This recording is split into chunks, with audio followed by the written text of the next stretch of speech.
Everybody, how's everybody doing today? It is Paul with the Apex F1 podcast. Things are heating up, and it's not just because it's summer and it's blistering hot out there. I hope everybody's staying hydrated. But sports, the World Cup is coming to an end. Saturday, Sunday. I can't wait. But that is not why we're here. We are here to talk about motorsports, which is freaking awesome. But I'm joined by my two good friends, the lady in the blue. How you doing? I'm doing excellent. Happy to be home after working a conference for a few days. Super excited. It's spa week. I mean, it's like you get spa week and the last match for FIFA. It's a big weekend. So I'm pumped. And I think IndyCar is in Nashville Yeah. and NASCAR is in Wilkesboro. Oh, I didn't even look to see where NASCAR is this weekend. But hey, Josh, how you doing today? Doing good. I've been, just immersed in the World Cup, watching every match. It's been good so far. I hate to see it come to an end. I've really enjoyed it, but we've got great racing on the horizon for this weekend. Spa's a great track. It's a classic. It's one that I hope will always remain on the calendar, even though there's a lot of speculation around that one. Really excited for it. Just plenty of racing to catch up on. I just watched the last IMSA race this morning, and then I've still got to get through all the way through Sao Paulo for WEC. It's hard to watch these races and Yeah, you know me. I do my and it's a stints. totality. Yeah, I just what I do pretty much. Give me a couple hours and then I gotta go watch something else. So I'm catching up. I promise I'm catching up. But it's been a good week. I'm excited for this weekend. Absolutely. But hey, since I'm hosting today, let's just veer off for a couple seconds, Josh. I can't speak for you. I've been watching soccer since I was a child. This has to be by far the most exciting World Cup that I've watched in a long time. Yeah, I don't know if it's the expanded field, if it's just the more games, more opportunities to see top players. I don't know if that's part of it. I don't know if it's just the way that they structured the groups this year, where your top teams were automatically in separate paths to the final. So I think that kind of gave us better games towards the end of the tournament. So I don't know what it is, but there is seemingly a different feel around this World Cup, and it's been very exciting. 100%. I think the expanded field did a really good job. It really brought some underdogs, teams that you would have never heard of before. And they didn't just show up, but they showed up and they played amazing. So you have to give them credit. It goes to show the lengths that soccer is growing around the world. And I think for me personally, I mean, especially with that being in Europe, you don't have to wake up super early for some of these matches. They're at prime time, and that really helps. I mean, that's just the bias in me. I don't have to wake up at 4 in the morning and catch a random Cape Verde game. Yeah, I I've think never watched a World Cup. I've watched more soccer in the last 2 weeks than I probably have in my entire life. And I don't know anything about soccer. I don't know anything about the history, the beef, the teams. Honestly, Erling Haaland is what sucked me in. And then I was like, I'm going to watch one game. And I was like, this is fantastic. It's exhausting to watch. I'm not a runner, but I think I've probably watched 5 or 6 games now. And it's been fun. I was honestly bummed to miss the England Argentina game because I was Yeah. like, man, is England going to do it? So even as a non-soccer fan, it has been really fun to watch. And I think, sure, we can get into the political atmosphere of everything, especially here in the US. But overall, 3 countries hosting it, you've just seen so many beautiful videos all over your social media of foreign fans around the world just really embracing American culture, everyone coming together and just having a great time. So overall, I hate to see it end on Sunday, and because it's gonna be tough. It's like, what do I do with my hands now, type of thing. It's like now that it's over, what do I do with my hands? But I'm super excited, and I don't know who. Josh, tell me your predictions right now. Who's winning on Sunday? Y'all say it unfortunately, I on think three. Oh, okay. Okay, say it on three. 1, 2, 3. Spain. Spain. All right. I mean, listen. I don't hate Argentina. I want I them. do. I want them to be successful. I am a big Messi fan. Enzo Fernandez is great. That whole team is doing amazing things. But I just want to see Spain win it all again. I think Spain had the toughest path of the two teams coming in. I mean, England's no slouch to beat, but England didn't look as strong as they were projected to be. Argentina has kind of skated by on the skin of their teeth for several matches now. The England game was probably the only one out of the last 3 or 4 that I think was pretty decisive. and that they actually deserve to win. Um, so I don't know. I don't. I was always a Ronaldo fan. I always was a Real guy. I didn't really care much for Barca. I didn't care for Messi. Like it just that was I was on the other side. So Sure. I don't have an allegiance to Argentina like a lot of people do. Listen, as long as it's a good game, as long as it doesn't, come to a foul, it should have been a card and should not been a card. I think we can all, be happy with whoever wins. Because, who doesn't want to see Messi get another World Cup? I mean, I guess if you're a hater, you don't want to see that. But, I'm like, Josh, he hates Argentina. He just said it. that's true. Hey, But for what it's worth, I also want to see Spain win. Purely based off the fact that I loved Spain. Sorry, Joe just got home, so the dogs are barking. I went to Spain and I loved it. And so I'm just mhm. going Team Spain for that reason alone. Well, now we No need to beef travel to against Messi or Argentina. Love them now, too. now, now we need to go to Argentina and see what we think of that. I'm all for it. I'm World in. tour. Done. Perfect. But hey, guys, that is not why you're here. That is not why you signed up. Let's talk motorsports, guys. Let's start with F1. Listen, other than Silverstone and maybe Mexico and Brazil, this might be one of my favorite tracks on the calendar. I know we haven't always gotten the best racing, but this track is just so awesome. That Eau Rouge corner, that just beautiful view that you get. It's one that I'm super excited for. And with this regulations, we've seen some good racing, and I'm super stoked for this weekend. There's some great storylines going into this weekend. Meredith, I'll start with you.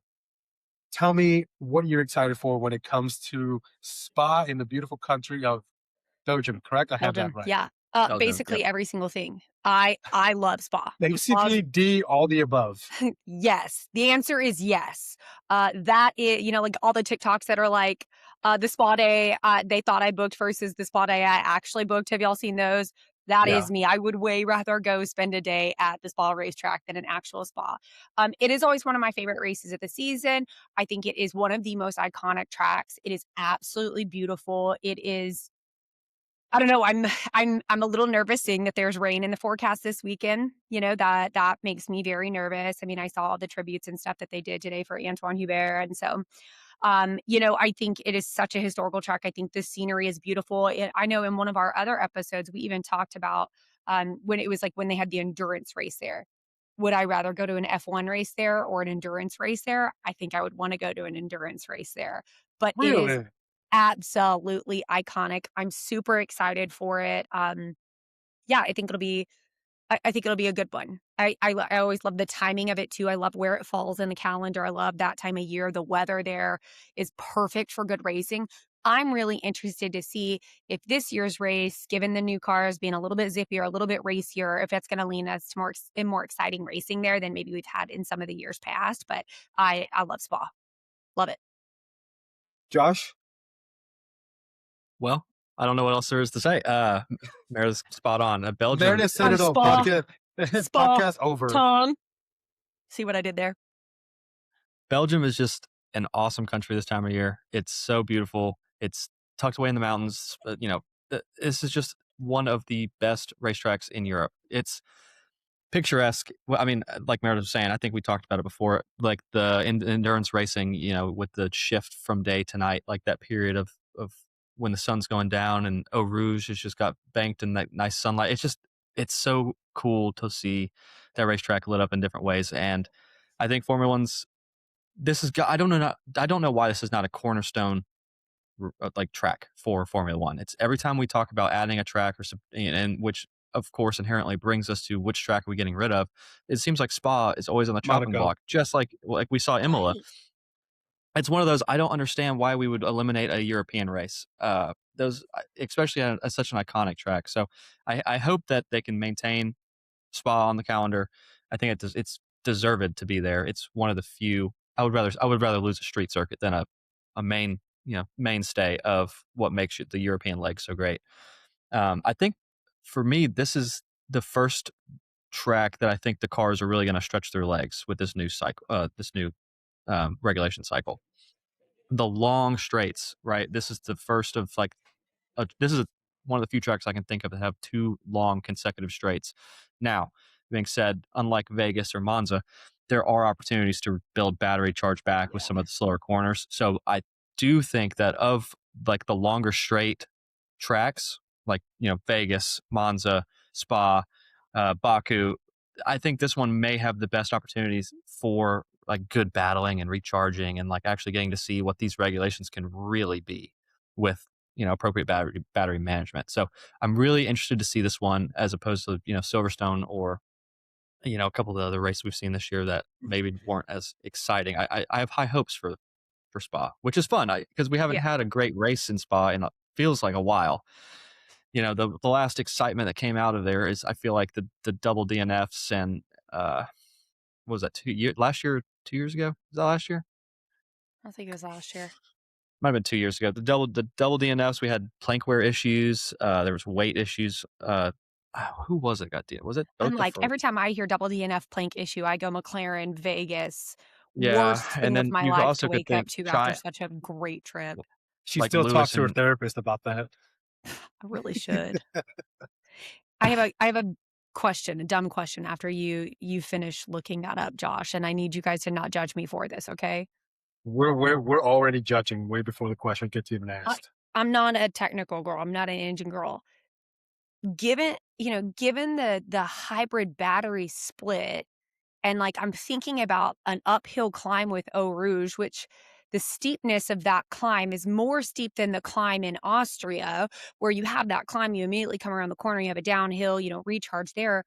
How did the cars with this regulation manage the kinda not the elevation change, but the uphill to something that's more relatively flat, not an uphill to a downhill, given that it's more of a hybrid? Like, I'm imagining a hybrid going uphill, that's gonna drain battery power faster, rely more heavily on the engine. So to me, there's more strategy required as a driver to maintain that energy, knowing that you're not coming up the uphill and going into a massive downhill. Like, is my brain dumb in thinking that and thinking about the track layout? I'm gonna say no, but I'm dumb too, so I'm gonna refer that question to the nerd of the We're just podcast, 2 Josh. dum-dums well, in blue. We're so just I two know that dum dums with a microphone.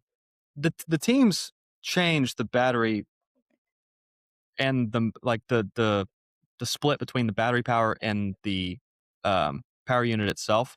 They adjust those circuit by circuit. So I'm sure that they're taking that Interesting. into consideration, and they can adjust where they want to have the battery deployment versus where they don't. So Got it. all that's computerized. So I'm sure that they've Okay, taken yeah, into I didn't consideration. realize they changed that weekend by weekend. Yeah, That it's thing that not like makes more and it's sense. different. It's different team by team. So like Yeah, you may see teams that want to deploy more battery in one place versus what they don't in the other, and you'll see drivers do this on track in the middle of a session.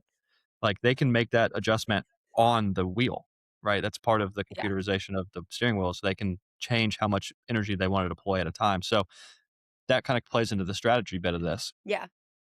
Going back to that DNF thing, so it was George Russell got disqualified in 24. I don't Hmm. know why I thought it was a double, but it was that's what I was thinking of. And to answer your I and should have Meredith, remembered that one because we were at that no, we weren't at that race. Well, we were at another one in 24 where George won and was disqualified, or not won, but George was disqualified. and to answer your question, Meredith, hopefully Bernie Collins listens to our podcast so she can come on and explain that to us better. Yeah, Bernie, if you're listening, girl, If you're come listening, on. please hop on. Come on. So let me ask this, and I'll start with Josh. There's a litany of headlines that we can follow going into this race. What are you looking forward to the most? Is it the Mercedes battle? Is it Ferrari? Is it McLaren? Is it the midfield? What are you going to be focused on the most going into Sunday? I think the storylines for me are less about teams and more about drivers, especially as we get into silly season, right? Like there's all these different talking points about who's going to be in and who's going to be out, what teams are going to be up for grabs. So I mean, that's most of what the headlines have been pushed out already has been driver talking, right? Is Ocon going to have a seat? Is Max going to stay in the sport? Is he going to leave the sport? Um, is George finding his footing again? Is he going to be able to close this? It's now a 25-point deficit to his teammate, so there's definitely an opportunity for George to open this door and get back in this championship fight coming into the summer break. So to me, it's a little bit less about teams right now and more about who's going to be able to perform driver wise, because I think we're getting to the point where for some guys it's the rubber meets the road, it's do or die. For others, this may be the chance to build that resume just a little bit more to try to get to a new team, or it's an opportunity to see if these teams can give you what you want in the car and make the adjustments so you stick around. So I think for me, that's most of what I'm looking at this weekend. Of course, team wise, I'd love to see Ferrari continue to build on what they've got. I'd love to see McLaren get into the mix. Mercedes seems to be dominant. Um, I mean, the midfield's the midfield. I think there's a pretty huge gap right now between top four and the rest, and we can go from there. But that gap is massive right now. So one more question for you. Um, since you're a nerd guy and our brains of the operation, this track is suitable for what team? What team do you think would be more successful on this track as opposed to somewhere else? Well, I can tell you it's not going to favor Cadillac because they can't keep their brakes from catching on fire. It's a lot. There's several heavy braking zones into, at the end of the long straight after Eau Rouge into the chicane. There's a heavy braking zone there. There's a heavy braking zone right at the end of the track, right before the chicane, before you get into the pit straight. There's a huge braking zone down there. So this track is going to favor those who have a lot of control under braking, and it's also going to be those who have good in the medium speed to low speed cornering. Those teams are going to be more successful. So I would think Ferrari's going to be up there. McLaren's going to have a chance more so than they had. Mercedes, still I think is going to be dominant. They just have so much extra speed in the straights that it doesn't matter what it looks like in their cornering. They just have that little extra push. Now, if the Red Bulls can keep their car together and not have a mechanical failure, they also could be in the mix. So, I mean, that's your top four right there to me. Each one of them is going to have a chance. And you got to remember, since we've had a week break and we're in Europe, you can expect quite a few track-specific adjustments and new bits to go on these cars. So that can completely change the complexion of this race. And we don't even know it yet. Yeah, I saw that Lando's getting a new engine, so he takes a 10 10 place grid place grid penalty. penalty. I think Which most people Ferrari, are doing. Spa is a popular place to do that, so don't be surprised. yeah, Several people have done this over the years. I know Ferrari's bringing in a new rear wing that supposedly it's supposed to give him 3 extra kilometers an hour. That's what it came up Love hearing that. in the Hmm. data, but it's all computerized, so who knows what's Right. really going to happen when you put it actually on track. So that's going to be interesting. Meredith, what about you? What is the headline, or what is the one thing you are looking forward to the most when it comes to Sunday and Spa? Um, I think I'm with Josh. Like I definitely have been thinking that this year is more the year of storylines for drivers, not teams. Some of the stuff today in interviews that came out from drivers, I mean, Max, no shock, was very tight-lipped. When they asked him about his plans for 2027, he was very, very tight-lipped. Typical. That's normal of him, even on a good year. But I think what was more interesting to me was to hear that Oscar was like seeming to attempt to squelch the rumors of like, where else would I be? Like, yes, I will absolutely be with McLaren next year. Where else would I be? And making comments along the lines of that. So I was a little surprised about that.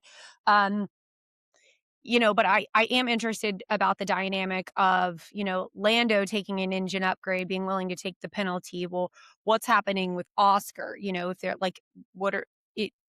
I hope McLaren does great this weekend.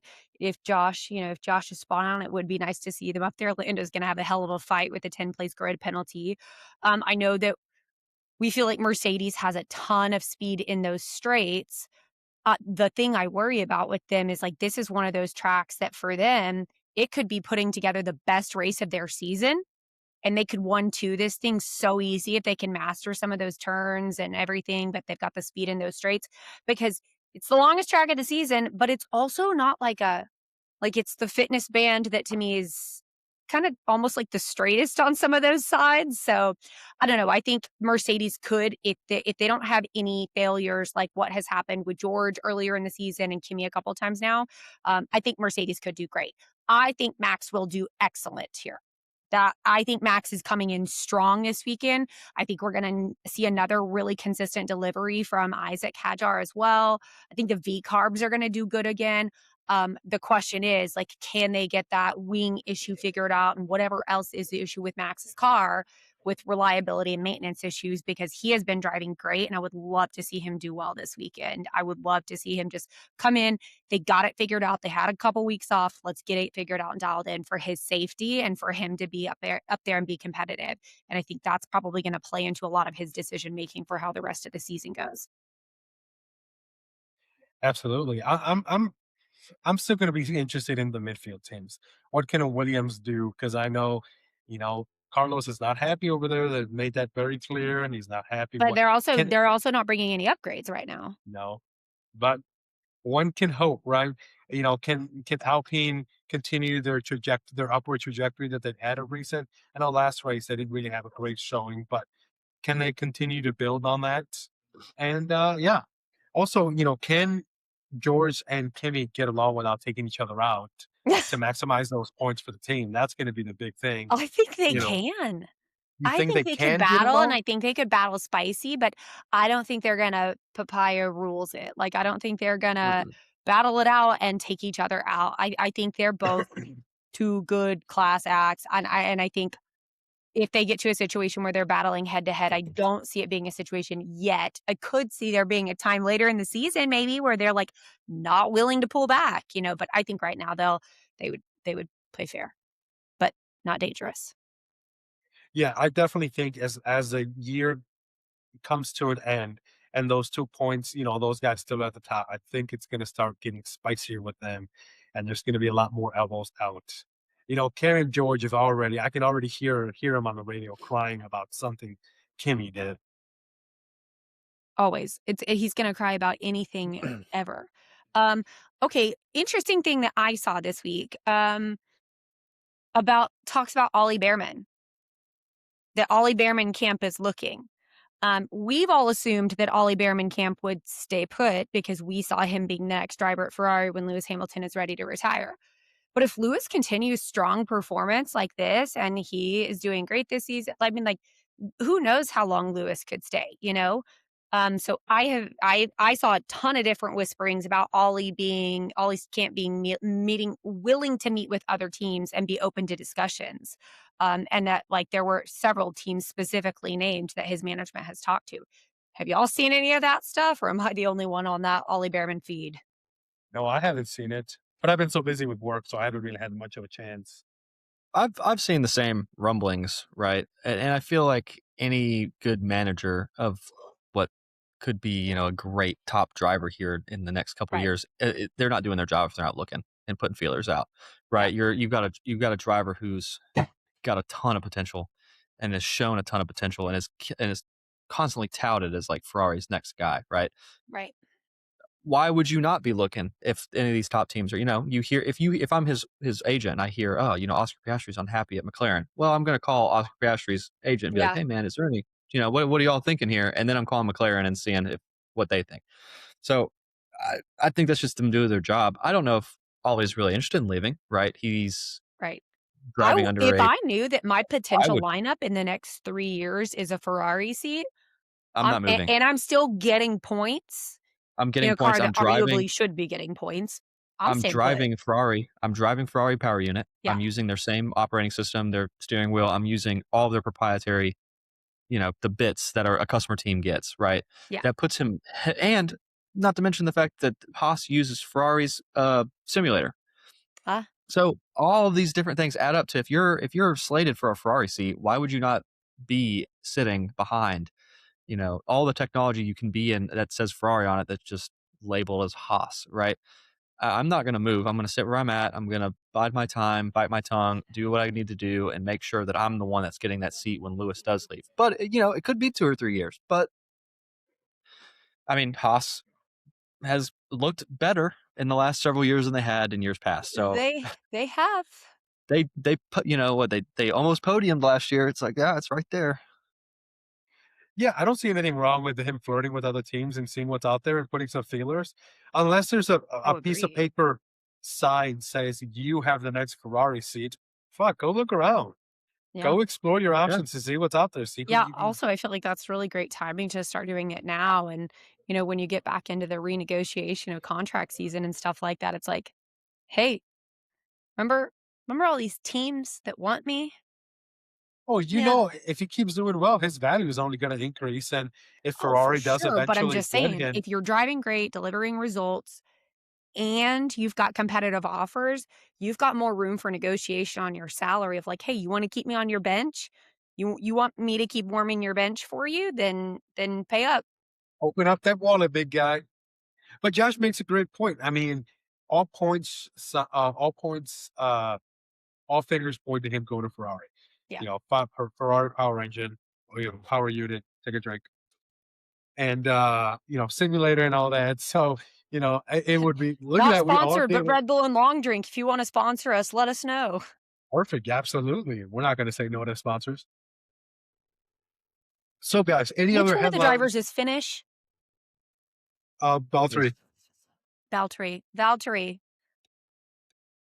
Sponsor us with your gin. I just saw that he was in Colorado last week. Him and his girlfriend were in Aspen.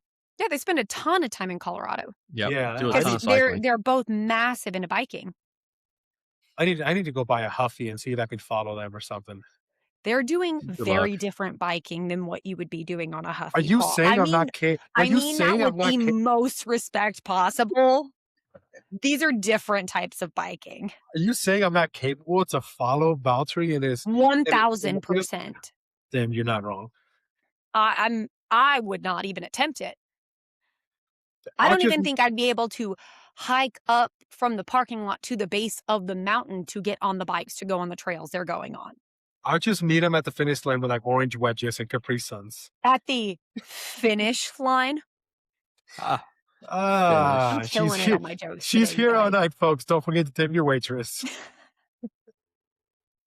What are you Uh, excited about, Paul? I mean, Josh and I both talked about what we're excited about for this weekend. What are you looking forward to? What are your headlines that you're kind of like keeping your eye on? I already talked about it. I'm really focused on the midfield teams. I want to know Okay, which so one of the you're midfield teams banking can do midfield. what.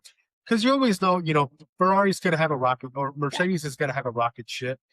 Kerry George is going to be on the radio complaining after lap one. How good is that rear wing going to be for Ferrari? Are they going to, you know, have that extra little 3 mile an hour or 3 kilometers in the mile, Right. 3 kilometers, whatever it is, of extra power? But you know, Okay, so I'm who when you say midfield, like who are you thinking of? Because I feel like what my brain would have identified as midfield last year is very different than what I identify as midfield this year. So, like, who are the teams and drivers that you are watching? Because, like, my um, ass never would have thought I'd be talking about Alpine and Gasly and Colapinto not as midfield. so for me, the three would have to be like Alpine, the Racing Bulls, and Haas. Okay. Those are the three that are just very well. Alpine and Racing Bulls are not so much Haas, but all three of them have been doing really well. Both Racing Bulls drivers are doing well, even though I'm not a huge Liam Lawson fan. So really excited to see what that is, and also like, come on, I want to see both Aston and Cadillac cars finish the race. Well, Aston's bringing upgrades to Budapest, so they'll be having upgrades in Hungary, and they're supposed Oh, to be not it's like just a it's like upgrades. It's it's a like An supposed whole to be a new whole a new car. whole new car. car. Yeah, I Yeah, saw that It's today. it's a lot of upgrades. yeah, a lot of upgrades. So I'm super excited for Hungary for Aston Martin, and then when is Williams bringing theirs? Why am I drawing a blank?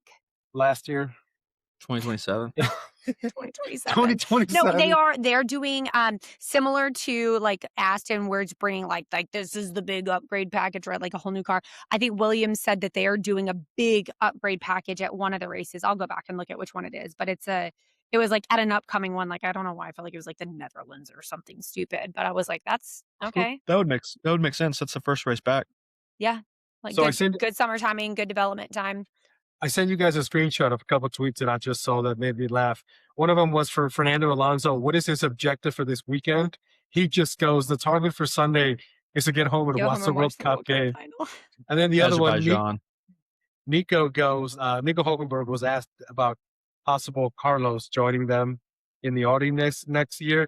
And he goes, I think the reserve driver seat is available, but I doubt he's going to be interested in that. Ooh, burn. I, But I mean, yeah, why would a seat be opening? Gabby Bortoletto is delivering. Like, Gabby's a great driver. He's delivering in that Audi. But I mean, unfortunately, you know how this sport works, and it's across every inch of this sport. Carlos brings way more money than a Gabby does. So a team like Audi, you know they're going to be chasing that type of yeah, but money. you also have to be thinking long term. Audi's a like Audi's new, they knew up there. So But in why this wouldn't they keep Nico for a year or two? Gabby's growing, he's driving, he's scored points. Nico ain't scored no points this year. but Gabby's if, finished way more races. He's got 6 points. Nico has nothing. Keep Nico for a brand perspective because of his, where he's from and the company and stuff. Keep that for a year or two. You got Gabby building, growing, getting stronger, and then you bring in a second driver from another team that has a proven track record. To me, that's the dynamic duo. I love Gabby staying at Audi. sure, I'm sure, here for that. but in a world where across every aspect of the society we want instant gratification, we want to see the results now as opposed to 3 years from now. Nobody's thinking that far ahead. They think Carlos Sainz is going to bring that winning atmosphere now, as opposed to building Gabby to something But in the you would future. see them cutting Gabby before Nico because I'd see them being like, Nico, thank you so much. Bye bye. Mhm. Gabby is the future of this. Carlos can deliver now. I'd Oh cut no! Nico in a second over Gabby. Listen, we all know that this podcast is very pro Nico Hulkenberg. We are Oh, we big fans are. of that man. But yes, if I had to pick We one are. to But if I'm cut off, picking, Yeah. sorry, Nico. I'm big. You big guy. You did great, but we gotta let you go. yeah, I don't know. I think Gabby's set in that seat. I think he is locked in. Absolutely. Well, any other headlines in the world of Formula One before we get into our predictions? With holy crap, I have not even thought about to this second. So this is going to be fun. Um, I guess the only other thing I want to talk about is, I mentioned it earlier. I know the rain is forecasted. We really haven't had a ton of rain this season impacting races where these drivers are comfortable. We know that the braking has been an issue, right? This is a track where driver safety, there more drivers have died at this track than anywhere else, right? It's like this one and Imola are the top two. And you give rainy conditions, struggling visibility here. Like, you know, what do we think about the safety and the potential given the new regulations? Do we see that impacting it with rain being on the forecast at all? What are y'all's thoughts? I mean, I definitely would love to see some rain. Sorry, Josh, I didn't mean to cut you off. No, I go definitely ahead. would love to see some rain, kind of spice things up a little bit. But you are right.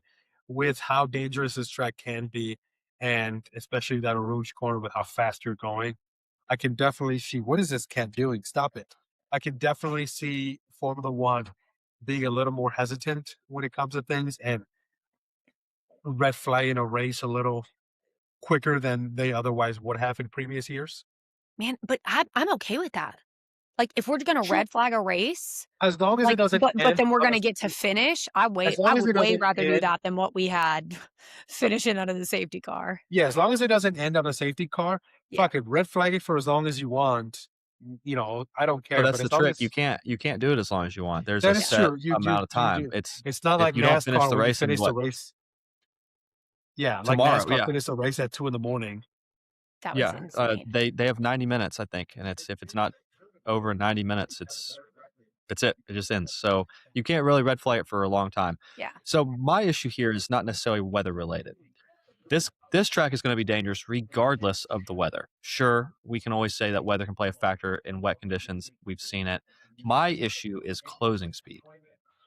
We have already seen incidents with closing speed. We yeah. saw it in Suzuka that almost injured Ollie Behrman, right? Ollie. Um, this track lends itself to these long straights, but with the energy deployment issues, if a driver runs out of energy prematurely before the end of these straights, that is a very quick car coming Yeah. behind that may not realize that you are going as slow as you are. We saw this with I think Carlos Sainz in a pit straight. Um, I don't remember where he was, but we've seen it multiple times this season where a car has either died on track or been in a precarious situation because their energy deployment ran out and another driver had to take some evasive action. So that would be my concern more than anything. I'll remind you of the incident between I don't remember who was the second driver, but it was Schumacher at Spa on the back straight coming into the final chicane. He was winning the race. A back marker. It was in the rain, so I had the visibility. But the back marker moved out of the way. Schumacher didn't see him. Schumacher ran into the back of him. Ended both their races. That was the beginning of the famous Michael Schumacher running through the pit lane, taking his headphones out and going to like fight a guy. Right, that was where this came from. Because it either ended or severely damaged the championship potential for the year. But that's my point, where you have these closing speeds already can be potentially dangerous. If you do add the weather into that with the visibility issues, you've just created a recipe for disaster. So That's why I was worried when I saw it. I Well, was like, these cars are supposed to be better about the spray because, and all right, supposed to be, because we really haven't seen truly if they are or not. It's supposed to be better with the spray. Hopefully that coupled with the wet tires, the visibility may be better, but I think it's going to be a wait and see kind of situation. I don't know if it's truly better or if it's just, I know it doesn't have that ground effect to throw the water 20 feet up in the air with Yeah. the big rooster tails like we've seen in the past, but that doesn't mean that visibility is going to be any much better. So I don't know. It's going to be dangerous either way, but I'd hesitant to think that the Formula One would want to red flag yeah. or stop a race. Yeah, and I think it looked more heavy on Saturday than it did on Sunday, so hopefully that helps. Like, it looked like rain on Saturday and then just, like, cloudy and some partial storms on Sunday, and who knows, that could all change. I will say, though, y'all, seeing those rooster tails last year at Miami, that was insane. That was insane, because that was it. We did the campus pass where we did 3 different grandstands on those days, and on the Saturday, we were right at turn 1. And so right when they came into turn 1, then they would go around and you could see when you couldn't see the cars, you could still see them around you would just see those massive rooster tails. So Josh, when you say like 20 feet in the air, that's an underestimate. That shit was insane. We could tell exactly where they were without even watching the TV because of the car spray. It was wild. So I think it'll be interesting to see this weekend. We'll just keep an eye on the forecast. Absolutely. Hopefully it adds some spice. I always like a good spicy race. I do too. All right, Especially at this point guys. in the season. Let's get to my most dreaded portion of every podcast that we do, and that is the predictions. And I dread it because I do so awful at this. I'm currently at 0 points. But you're not the negative anymore. Listen, I'm glad somebody's being hopeful. So we'll just It's have to see what progress, not happens. perfection. Maybe I can have this guy give me some pointers on Basically, help your dad. he's like, I just want to find something. Okay, let's do it in reverse order this time, because usually we start with Josh because he's way ahead, but maybe we try the reverse order and see if that helps your mojo. I was hoping not to start with me because I have not thought about that. That's till okay. right Maybe now. that's the problem. Maybe just go off, reaction right now. Let Maybe, your what should I F1 do? flag fly and just make your predictions. Don't be influenced by Josh's. Renee, what should I do? He doesn't care. He just wants me to give him more X. Okay, so let's start with predictions. I think I'm wearing this sweater. I love the blue. Blue looks good on me. I just gotta say it. With my skin Yeah, complexion, looks nice. damn, I look good in this color. I think I'm gonna go Kimmy number 1. I am going to go Lewis number 2 and George number 3. And your shocker? For my shocker, holy crap. Gravy, what are you eating, buddy? What'd you just Yes. find to snack on, bud? That awkward moment when you turn around and there's something in your dog's mouth that they're eating. And they're just Like, staring at we're in you. my office. What could you possibly be eating? Oh, they Okay, always shocker are prediction. cuddling. Okay, shocker prediction. We're gonna have 2 DNFs or did not start or did not finish. And I think one Alpine, 1 Racing Bull, and 1 Haas on the points. Okay. That is quite the combo there. I love it. It's Listen, like you're just walking into a fucking Chipotle and just building your own adventure there on your shocker. isn't that what everybody does at Chipotle? Just build their I'm own just adventure? saying, like, it's like you were like, yeah, and I'll have one of that and one of that, and I'll have one of that and 2 of those, yeah, and one of that. Did you just call me fat? Because that's exactly how I order at restaurants. Your shocker prediction is a fat one there. There's a lot of conditions, but I like it. I like that You you don't went for it. you don't fat shame on this podcast, okay, young We lady? don't. Okay, my podium very similar. I did Kimmy, Charles, George. Okay. And I'm going that both Ferrari. I think Biscuit just fell down the stairs, y'all, Oops. because I heard the little and then I heard a tumble. Okay. My shocker is I'm going both Ferraris are finishing 5 or above. Okay, way to go on the safe side, punk. I'm sorry, at least I like plan ahead and write mine down, sir. All right, shut up. I'm hosting this, not you. Josh, you go. I am going to do a different podium than y'all. Yay! I've got He's Mine gonna George go winning. went completely different too, so I'm excited because I have a second podium in my head and I'm interested to see. Hold on, let me write it down so that we can see All if right. we were in the same. So He's I've gonna got go an all high podium. yeah, all three of them. I've got Charles. No, I don't. I'm kidding. I wish. I could say that one day. All right, for real. I got George winning the race, Okay. Kimi Antonelli in second, Okay. Lewis Hamilton in third. Oh my god, okay, so my other podium was George, Max, and Lewis. Okay. I couldn't decide. I mean, I don't mind the Red Bull being up there. I just don't think it's going to be a podium.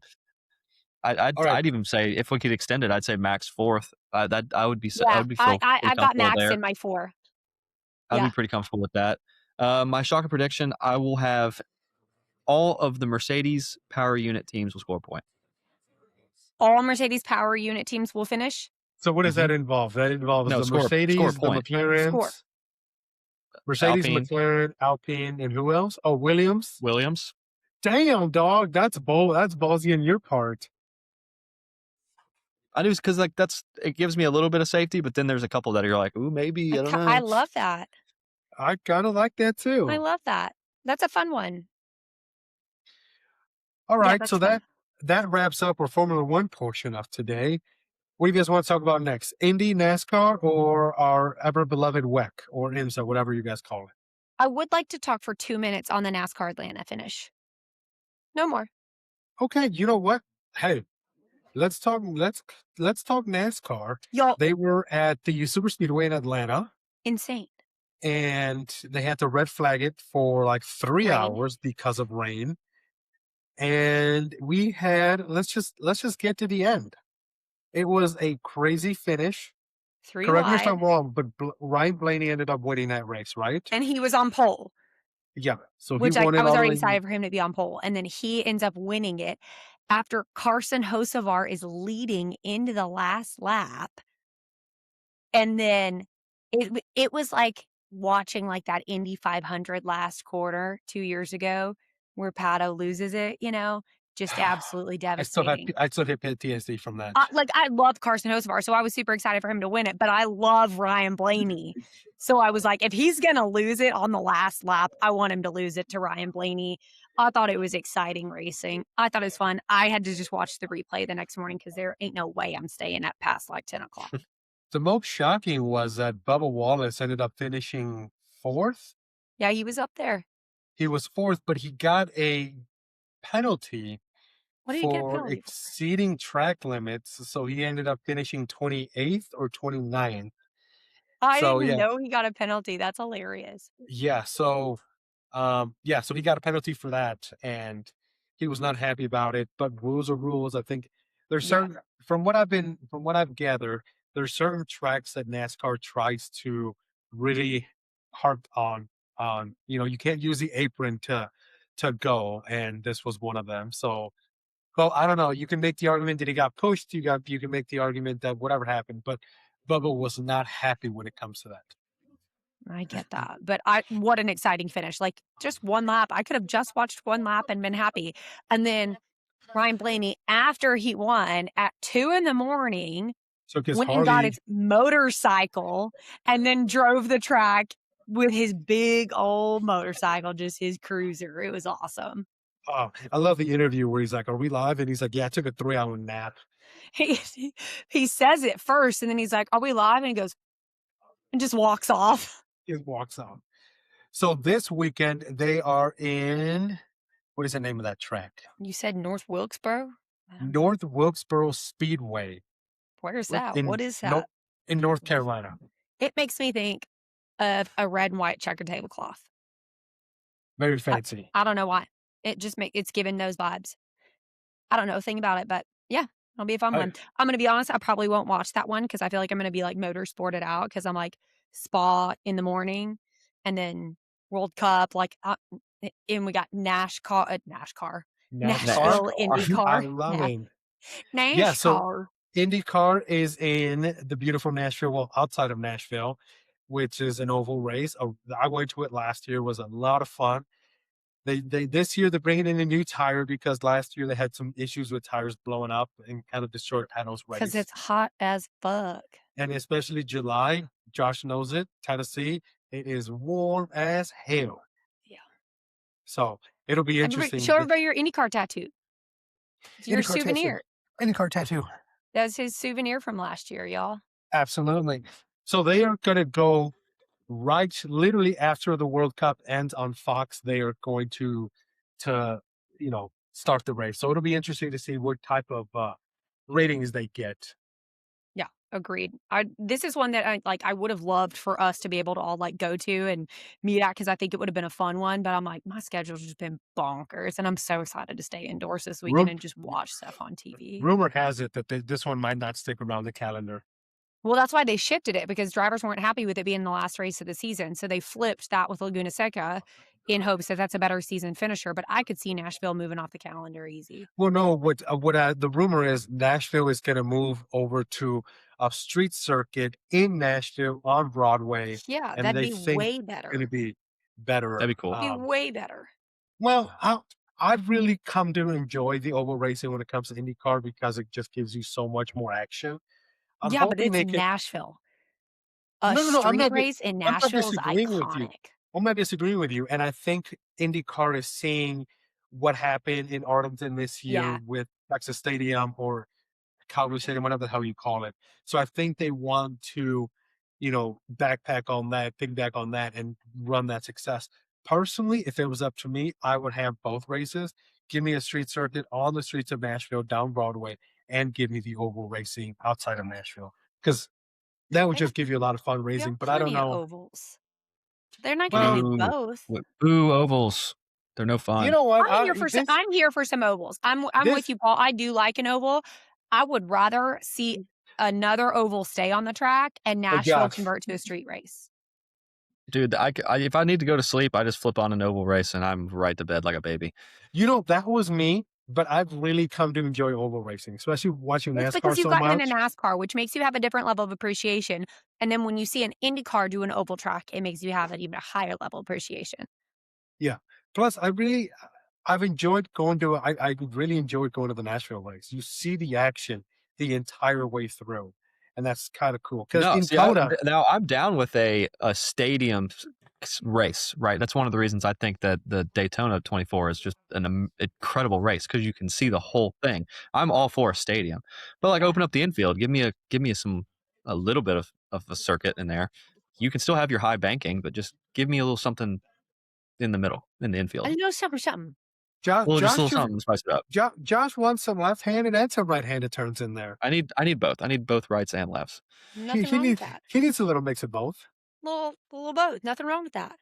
Yeah. So we agree on that one. Hey, buddy.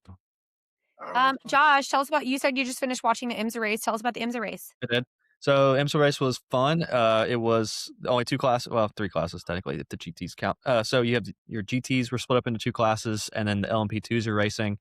The hypercars had the week off because a lot of the drivers had conflicting schedules with Yeah. the Sao Paulo with WEC, and so great move on IMSA's part, right? To So not make people smart. choose. Such a good idea. Give them the week off. Let them go race in Brazil.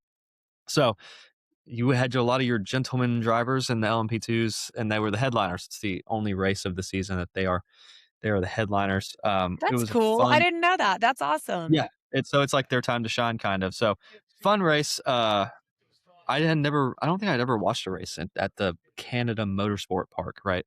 I don't think that's one I had seen or really knew anything about. So I had to definitely look up.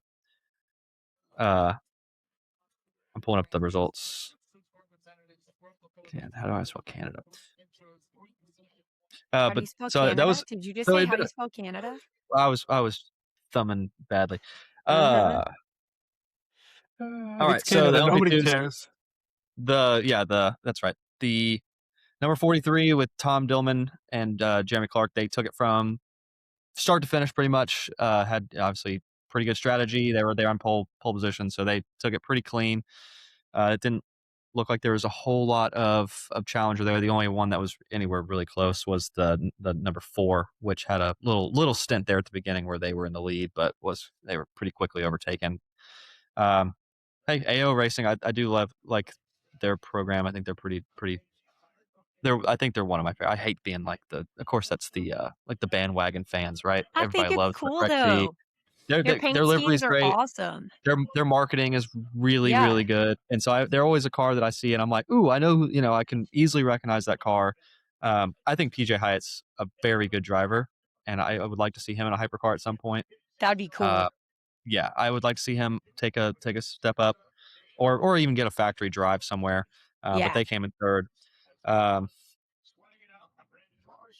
More telling was, I mean, back on the AO train, they got second in the GTD Pro category with Nick Tandy and Harry King. They were saying Harry King is he's a younger guy. I didn't realize he's quite young, and that he like is not going to get a factory seat. So he's pretty much locked in with AO, Okay. which is which is great for them since that gives them a Yeah, very it's consistent fantastic. driver. Uh, but then in the GTD category, the Mercedes AMG went the Windward Racing one with Philip Ellis and Russell Ward. Um, but leading most of the race was Can you Barrichello's repeat those son, names for me? Philip Ellis and Russell Ward. Sounds like characters in a murder mystery show. That is a British BBC murder mystery show to a T. 100%. And they all look like George Russell in my brain. I'm picturing it now. They that does sound very much like a George Russell esque. I'm looking to see where the BMW was leading like most of the GTD category, and so I'm trying to see where they actually finished. I do always find it bumming in like the endurance racing when you watch for a really long stint in it and it's like endurance racing and then it's like you like someone's leading for a stint and you leave to go do something and you come back and you're like, I have no idea what happened to them, where they ended up. And I'm always like, that makes my heart sad. I cannot find. Oh, there it is. Barrichello's son was racing with the Heart of Racing, the Aston Martin. They were leading for quite a while. Uh, Ended up in 6th. I missed whatever happened to them. Anyway, but it was fun. It was fun to see a little bit more of the spotlight being on like the GTs this Yeah, time around. There because was we're so used to seeing there's hypercar. yeah, we're so used to like the coverage being dominated by the hypercar. Yeah. Um, and so I've always really enjoyed the GT categories, and they don't get a lot of airtime. So it was fun to see the spotlight a little bit more on them. I've still got to watch the WEC race. I have not finished it all the I way will through not yet. say anything. Spoiler, I know who wins. I could Wow. Google it Did you really. watch a video? Did you see some stuff online? I just saw it online. Spoiler. Yeah. Let me know when you finish it, Josh. I thought it was a good one. Yeah. Yeah. I mean, this weekend, what do we have? Other than IndyCar in Nashville, we have NASCAR, you said in North Wilkesboro, my tablecloth county. And do we have anything else? I don't think we have. I know we don't have WEC. Do we have any MotoGP or anything? I don't know. I'm like, not like I have time to watch anything else because literally it's going to be Spa, World Cup, I just did it again. NASCAR. NASCAR. NASCAR. Maybe they should. I'm actually going to trademark that hashtag right now for Nashville, Hashtag. Hashtag.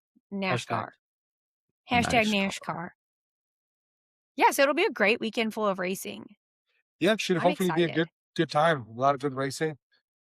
No, MotoGP's on a break for a while. They've got Great Britain coming up in August, but MotoGP's on a break for a while. And Argentina's going to lift the World Cup again. Back-to-back champions. He was like, I did see some stat that was like, the last time so and so happened in the World Cup, Max went on to win 27 races in a row or something like, and I was like, The last time chill, that ain't England, happening this year, y'all. I think I saw it was the last time England lost. Max won on like a 23 of 27 win race Yeah, streak or something some like that. crazy Yeah. thing like that. I'm like, y'all keep dreaming.